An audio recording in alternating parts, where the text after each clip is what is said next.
139편 1절에서 16절까지 이 말씀입니다. 구약성경 시편 139편 1절에서 16절까지 말씀을 봉독해 드리겠습니다. 여호와여, 주께서 나를 살펴보셨으므로 나를 아시나이다. 주께서 내가 앉고 일어섬을 아시고 멀리서도 나의 생각을 밝히 아시오미, 나의 모든 길과 내가 눕는 것을 살펴보셨으므로 나의 모든 행위를 익히 아시오니, 여호와여, 내 혀의 말을 알지 못하시는 것이 하나도 없으시니이다. 주께서 나의 앞뒤를 둘러싸고 시고 내게 안수하셨나이다. 내 지식이 내게 너무 기이하니 높아서 내가 능히 미치지 못하나이다. 내가 주의 영을 떠나 어디로 가며 주의 앞에서 어디로 피하리이까? 내가 하늘에 올라갈지라도 거기 계시며 스올에 내 자리를 펼지라도 거기 계시니이다. 내가 새벽 날개를 치며 바다 끝에 가서 거주할지라도 거기서도 주의 손이 나를 인도하시며 주의 오른손이 나를 붙드시리이다.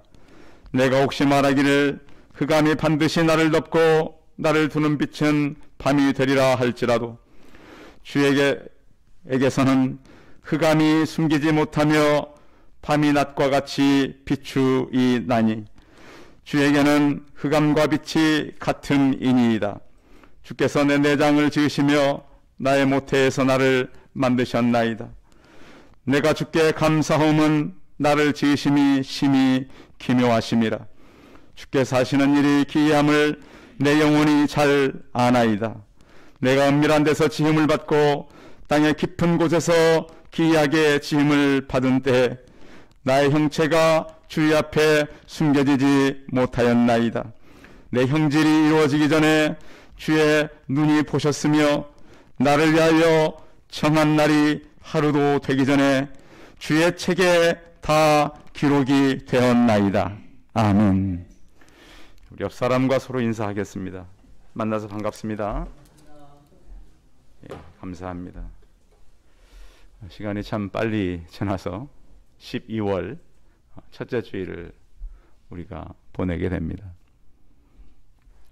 제가 청년들과 이제 사역을 이렇게 많이 할 때 근처에 가까운 나라를 이제 선교도 하고 아이들과 함께 이제 우리 교회에서 파송했던 선교사들도 만나고 이런 적이 있었는데요. 그때마다 이제 가게 되면 우리가 간다고 미리 연락을 하고 이 일정에 맞추어서 그 나라에 도착을 하면 언제나 공항에는 이 선교사님들이 기다리고 계셨습니다. 근데 기억나는 것이 한 2번 정도인데, 한 번은 이제 그 성경을 좀 많이 좀 가져와 달라. 그래서 성경을 이제 좀 많이 가지고 갔었습니다. 그때 이제 조금 제재가 약간 있다라는 얘기를 들었습니다. 그래서 혹 가지고 가다가 어려움을 만날 수도 있다. 그래서 이제 그래서 그 공항을 나가면서 굉장히 좀 조마조마했던 기억도 있고요. 그러면서 그런데 그 한 가지 또 생각은 이 공항을 빠져나가면 바로 누가 있는 거예요? 선교사님이 기다리고 있다는 거. 혹 거기서 우리가 어떤 일이 생긴다 그래도 우리를 바로 밖에서 이렇게 뭔가 문제를 해결해 줄 수 있는 그런 사람이 있다고 하는 것은 참 안심이 되었었습니다. 또 한 번은 또 선교지에서 부탁한 것들이 좀 있었어요. 올 때 이런 것들을 좀 가져오면 좋겠다. 그래서 준비했는데 굉장히 좀 양이 많았어요. 양이 많았는데 좀 한 가지 좀 그 악기 때문에 왜 이런 걸 가져왔나 그래가지고 우리가 다시 짐을 내리고 다시 싣고를 여러 번 반복하다 보니까 도착해서 보니까 다른 사람의 캐리어가 막 우리 짐에 있는 거예요. 그런 일도 있었어요. 그래서 우리가 이제 어디 멀리 여행을 가거나 또 낯선 곳에 갈 때에 그곳에 나를 그 마중 나올 사람이 있는 곳을 가는 것은 굉장히 안심이 되고 좋은 일이잖아요. 우리가 이 땅을 살면서 우리가 이제 그 하루하루를 살 뿐만 인생을 살아가면서 많은 일들을 만납니다. 해결할 수 없는 일, 어려운 일.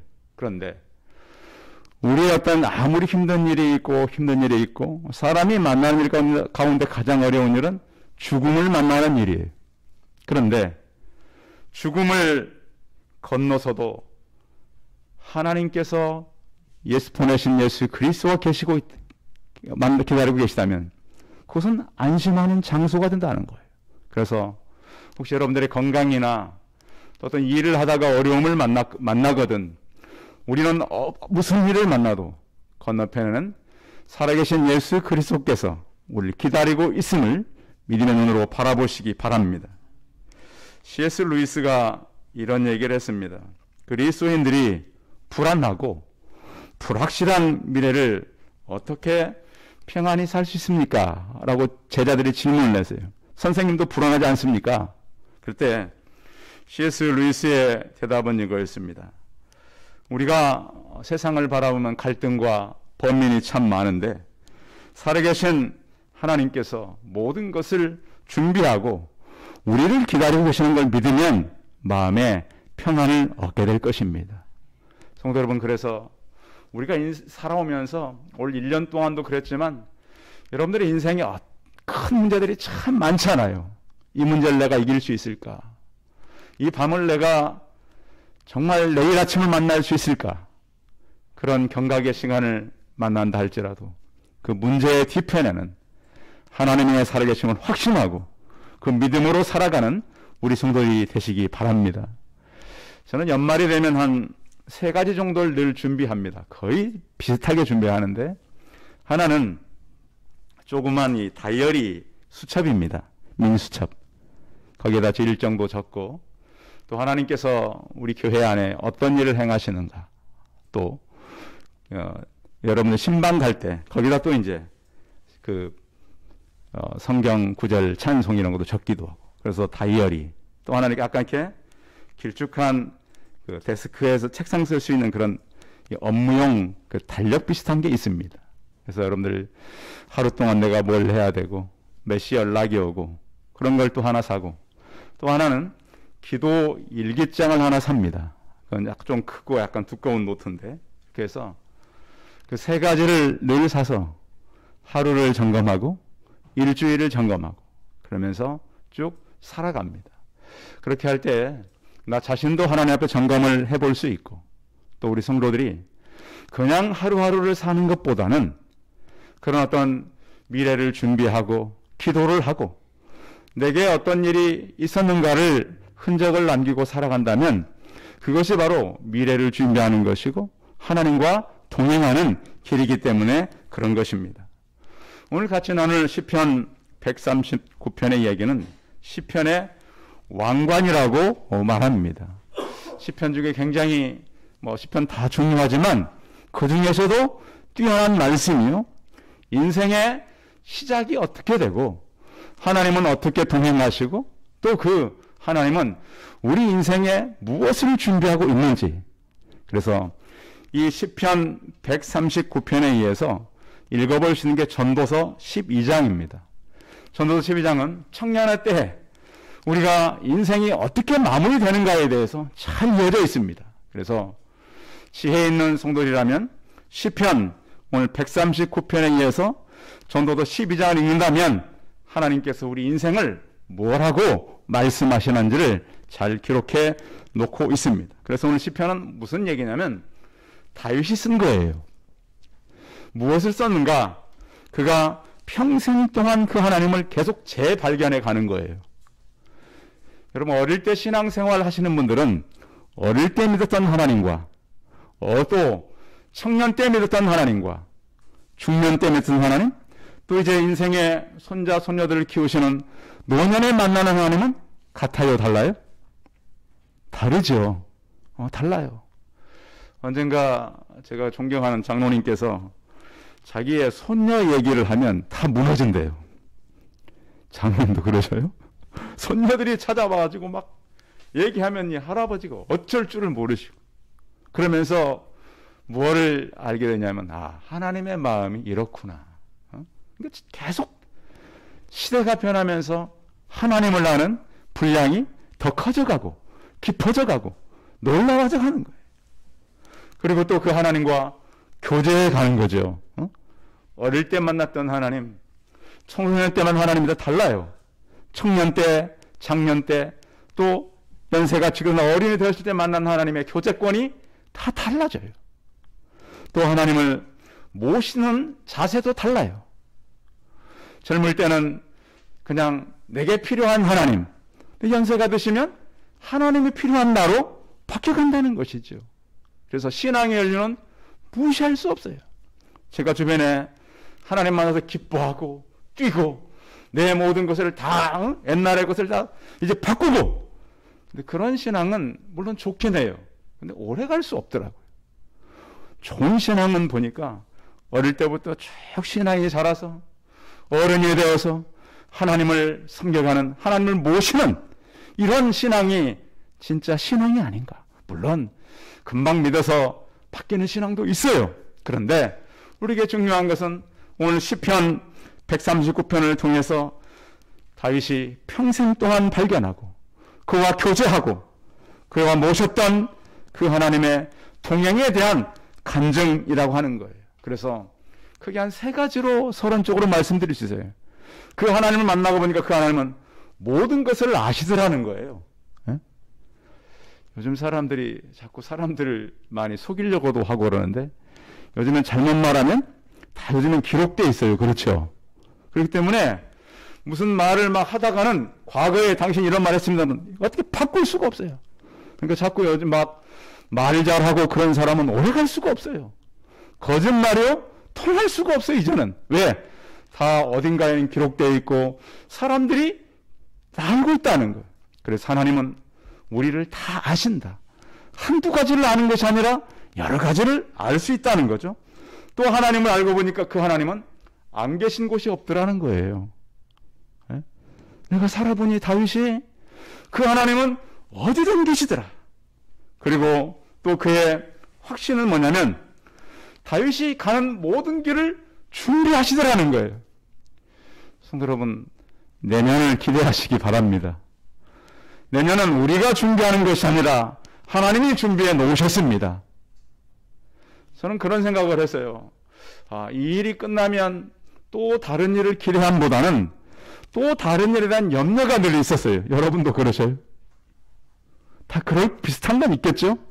그런데 오늘 이 시편을 읽다 보면 이 하나님은 우리가 모르는 것도 다 준비해 놓으셨구나. 이것을 확신케 된다는 거예요. 여러분, 지금 막 태어난 아이들이 먹을 것 걱정합니까? 응? 아플 것 걱정합니까? 앞으로 쓸 것 걱정합니까? 물론 알기 때문에 그럴 수 있어요. 그런데 우리의 믿음의 사람들이 믿음이 성장하면서 어떠한 자세를 가져야 하는가? 그래서 하나님의 전지성, 하나님의 편재성, 하나님의 준비성에 대해서 오늘은 같이 나누려고 하는데, 오늘 시편은 하나의 그림 같아요. 그림. 그래서 큰 구도를 잡고 크로키를 만들고 색채를 입히는 이런 아름다운 그런 시편을 이루고 있어요. 그래서 첫 번째 우리가 살필 것은 하나님의 전지성이에요. 자, 같이 한번 오늘 시편 139편 1절을 같이 읽어봐요. 오늘 본문 말씀 1절 제가 읽어드릴게요. 같이 읽을까요? 시작. 여호와여, 주께서 나를 살펴보셨으므로 나를 아시나이다. 자, 하나님께서 나를 살펴보셨으므로 아시나이다. 그냥 봤다는 것이 아니라 살펴봤다는 거예요. 어떻게 살폈냐? 2절에 보면 주께서 내가 앉고 일어섬을 아시고 멀리서도 나의 생각을 밝히 아시오며, 여기 이제 앉고 일어섰다라는 표현은 하나님이 우리를 아시는데 어떻게 하냐? 마치 금을 캐기 위해서 이렇게 이 광산에서 이렇게 이 굴을 뚫고 금을 찾는 사람들이 있잖아요. 그렇죠? 금을 찾는 게 쉬운가요? 굉장히 어려워요. 땅 속에서도 찾는 것도 어렵지만 물 속에서 사금을 캐는 사람들도 있잖아요. 굉장히 어려워요. 그 사람 그렇게 하듯이 우리를 살펴본다는 거예요. 그러니까 대충 살펴보는 것이 아니라 굉장히 뚫어지게 살펴본다는 거예요. 그렇죠? 아니, 금을 캐기 위한 광산에서 금을 캐는 사람들이 대충 그냥 하겠습니까? 다 들어보고 그 하나하나 다 살펴보듯이 나를 면밀히 검토하신다는 거예요. 또 우리의 앉고 일어섬을 안다는 것은 단순하게 이제 섰구나, 앉았구나, 그 정도가 아니라 우리 인생의 모든 행위를 살펴본다는 거예요. 그래서 우리 인생 전체, 그러니까 때로는 우리가 섰다라는 얘기는 잘 될 때를 표현할 수도 있어요. 우리가 살면서 잘 됐구나, 이번에는 성공했구나, 승리했구나. 그게 오래 가나요? 미끄럼틀 성공이라고 제가 말씀드리잖아요. 올라가면 반드시 내려오는 성공.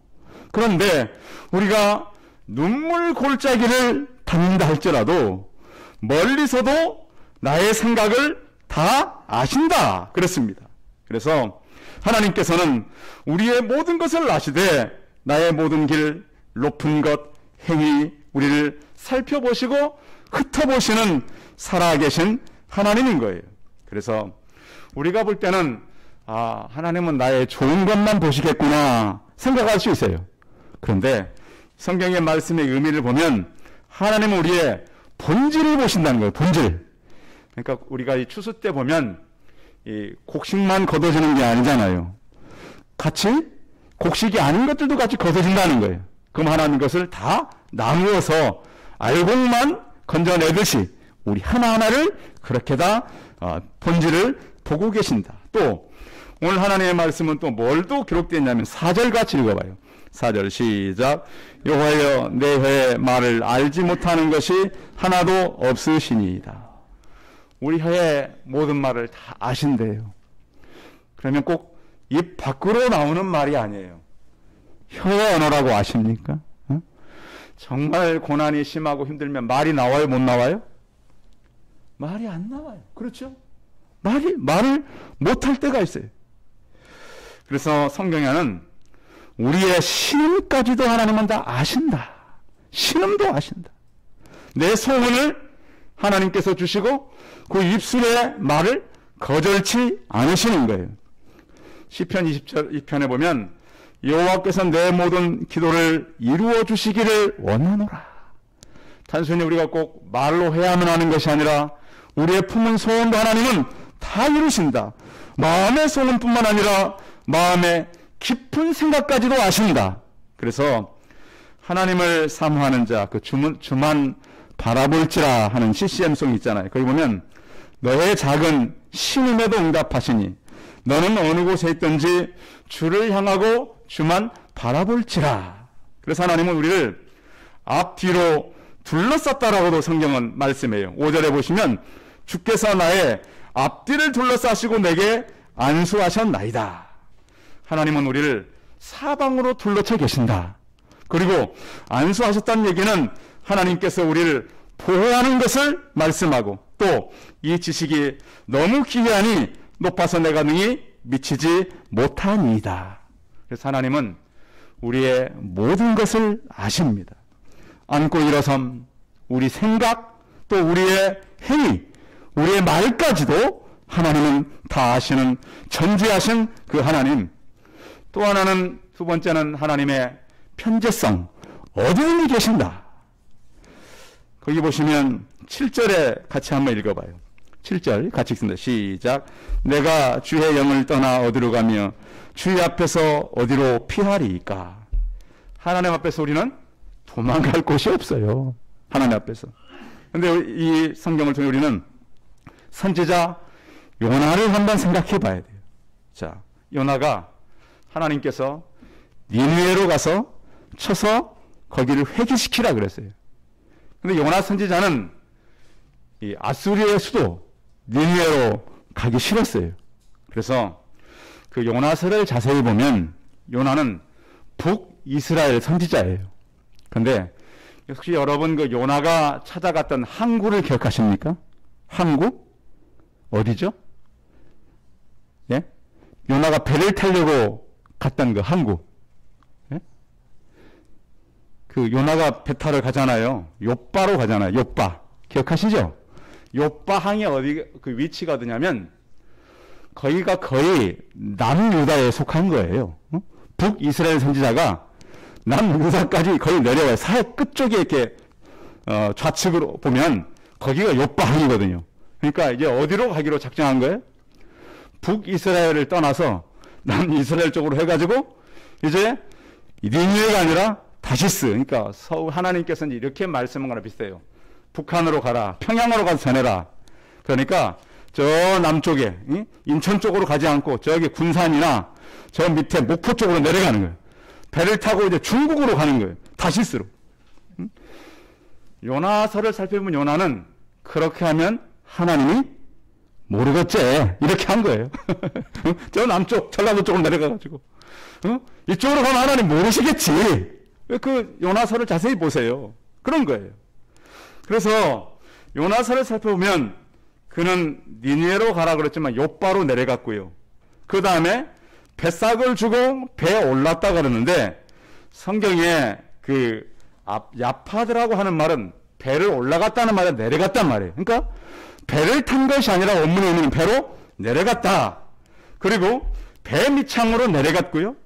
배 밑창에서 풍랑을 만나서 바다로 내려갔고 결국은 물고기 뱃속까지 내려간 거예요. 하나님 안 계신 줄 알았더니 세상에 안 계신 곳이 없었던 거예요. 저는 기가 막힌 게 어떻게 제비 뽑기를 했는데 요나가 걸렸는지 모르겠어요. 하나님은 우리가 속일 수가 없어요. 그래서 하나님의 법을 어기고 살 사람은 피할 사람은 어떤 사람도 없다라는 거예요. 그래서 요나가 그렇게 생각한 거예요.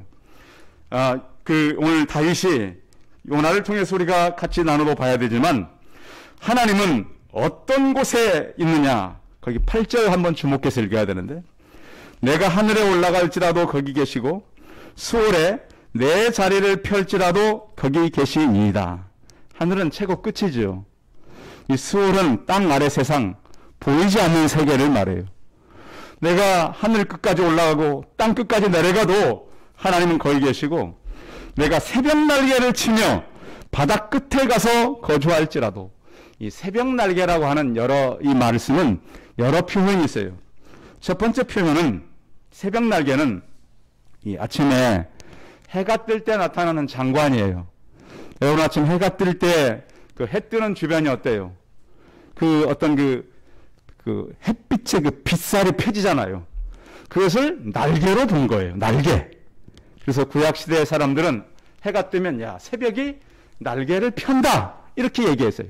그리고 또 한 가지 의미는 뭐냐면 이 고대인들은 새벽의 날개가 금방 또 사라져버려요. 그래서 이 날개가 잠깐 있다가 사라지는 시간을 생각했어요. 우리가 시간을 얘기할 때 가장 빠른 속도를 빛의 속도라 그래요. 그렇죠? 빛은 1초에 지구를 7바퀴 반을 돌 수 있다 그러잖아요.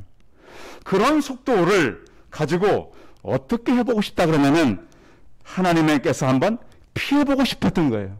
사람은요, 범죄한 이 사람들은, 아담의 그 후손들은 하나님을 피해서 도망가고 싶은 때가 있다는 거예요. 여러분도 그런지 모르겠어요.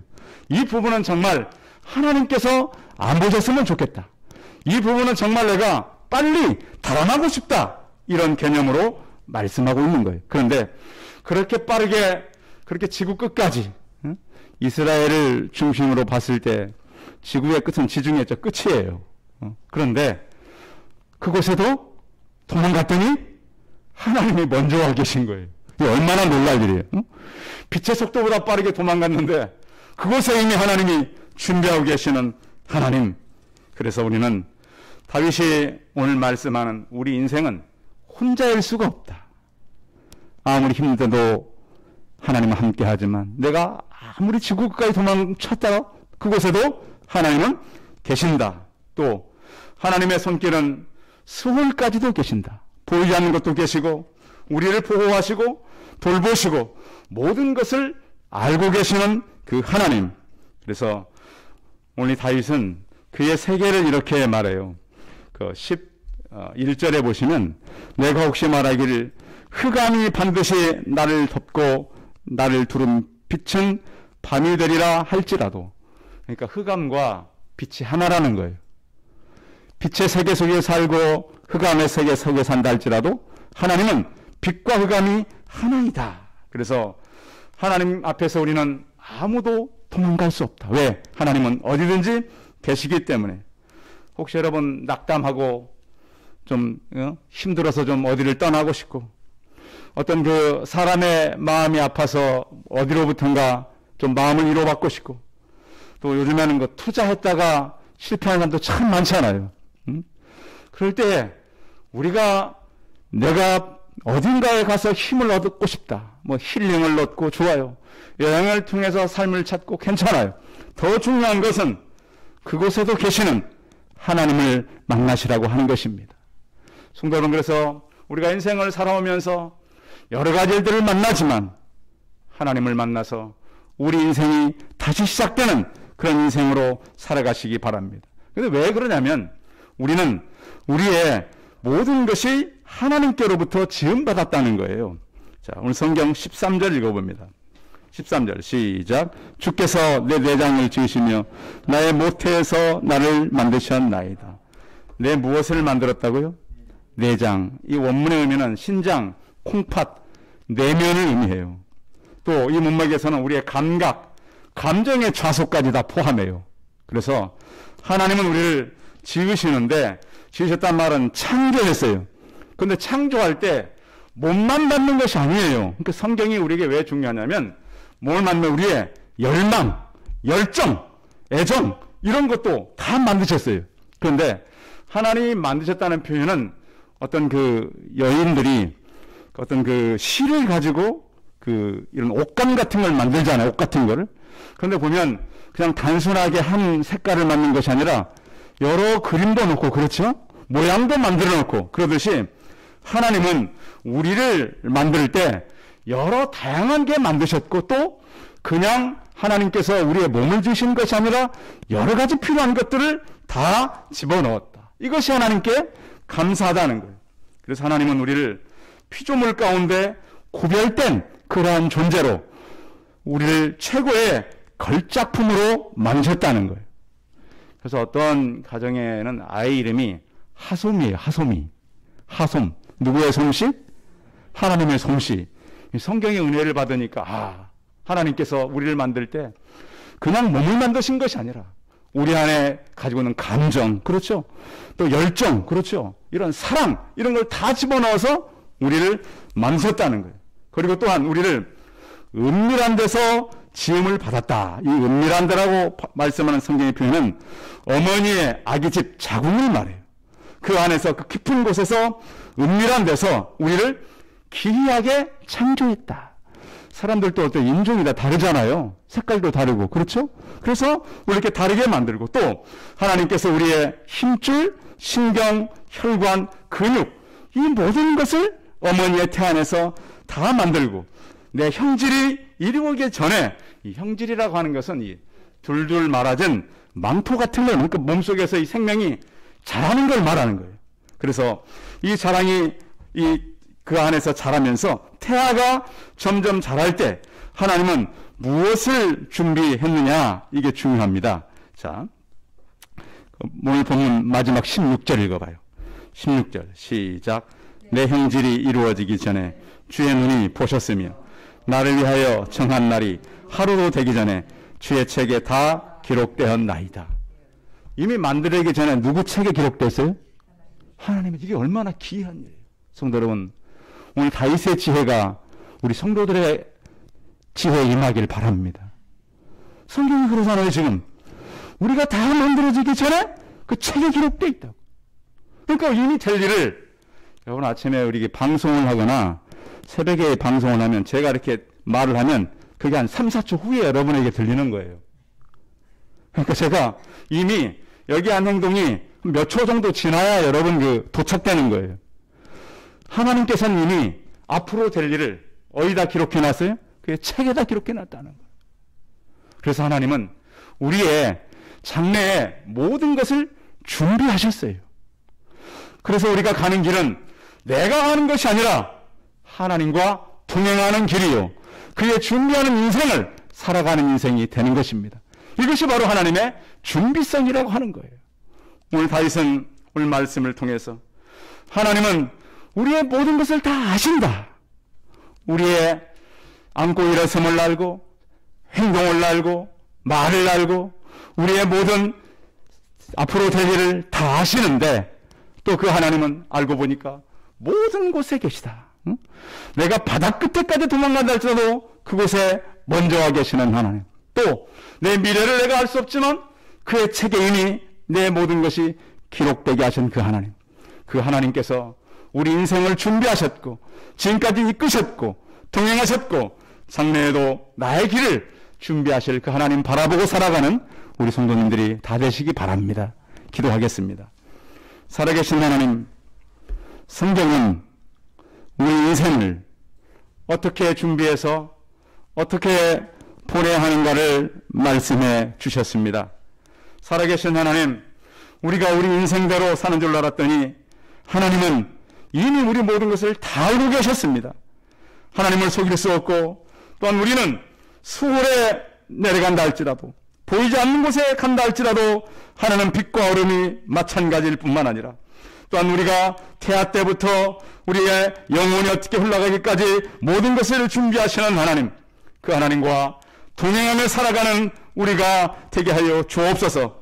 전능하신 하나님, 말씀을 보며 내년 한 해를 준비하고 올해를 잘 마무리하는 지혜를 우리에게 더하여 주옵소서. 주 예수 그리스도의 이름으로 기도하였습니다. 아멘. 예, 광고 말씀 드리겠습니다. 아직 달력 가져가지 않으신 분들 마지막 몇 권 남지 않았으니까 가져가시고요. 또한 그 미니클론 코로나가 다시 이렇게 시작됐지만 그것 때문에 이렇게 큰 부작용은 덜 하대요. 걸리는 거지. 그러니까 너무 두려워하지 마시고. 오늘 제가 마스크를 쓴 이유도 우리 공간이 그렇게 크지 않은데 혹 또 우리가 또 이제 준비를 잘 하셔야 되니까. 그리고 또 모임 같은 것들 잘 주의해서 이렇게 잘 피해서 이렇게 잘 가시고 이러면 좋겠습니다. 그래도 마스크를 쓰는 건 사실 나를 위해 쓰는 건 아니죠.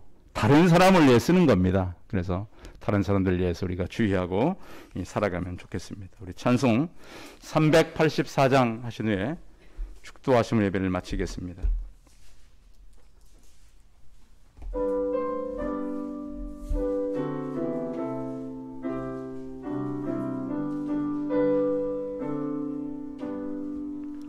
너의 갈 길 나가도록 예수 인도하시니 내 안에 있는 긍휼 어찌 말이요 믿음으로 사는 자는 하늘 위로 받겠네. 무슨 일을 만나든지 만사 형통하리라. 무슨 일을 만나든지 만사 형통하리라. 나의 갈 길 나가도록 예수 인도하시니 어려운 일 나갈 때도 족하닌 해주시네. 나는 심히 고단하고 영혼 매우 가라나 나의 앞에 반석에서 샘물 나게 하시네. 나의 앞에 반석에서 샘물 나게 하시네. 나의 갈 길 나가도록 예수 인도하시니 그의 사랑 어찌 큰지 말로 할 수 없도다. 성령 감화 받은 영혼 하늘나라 갈 때에 영영 부를 나의 찬송 예수 인도하셨네 영영 부를 나의 찬송 예수 인도하셨네 아멘. 이제는 우리 주 예수 그리스도의 무한하신 은혜와 하나님의 놀라우신 사랑과 성령의 교통하심이 이미 나를 아시고 나의 길을 준비하시는 어디든지 계시고 우리의 미래까지 다 모든 것을 준비하셔서 우리 땅에 보내신 그 하나님을 신뢰하고 그 하나님을 의지하고 살기를 소원하는 우리 성도들의 머리머리 이해와 이들의 가정과 자녀들과 일터와 사업터 위에 이제로부터 영원토록 함께 있을지어다. 아멘.